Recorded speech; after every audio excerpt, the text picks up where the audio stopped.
from Jerusalem University, Harvard, Georgetown, and Oxford.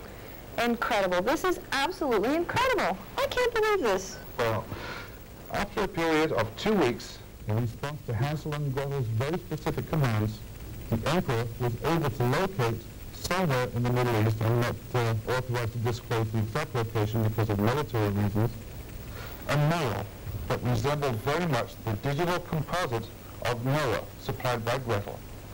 The time calculated in the program by the history team coincided very much with the readings registered on Hansel's counter from the data supplied by Emperor. Remarkable. Well, from the moment the singularity of suspects and composite was confirmed, the operational team kept close watch to new developments regarding the subject's movements via the prototype's CRT, which is a cathode ray tube. This is just too much. I can't believe it.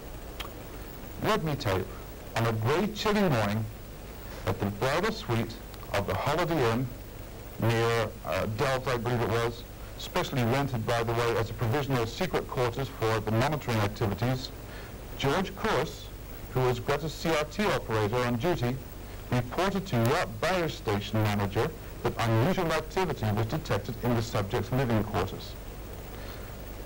Within hours after Course reports, Mr. Dalton and Mr. Vanderberg, accompanied by a NATO delegation and a group of experts, rushed into the bridal suite in an attempt to determine the type of activity that took place at the suspect's house.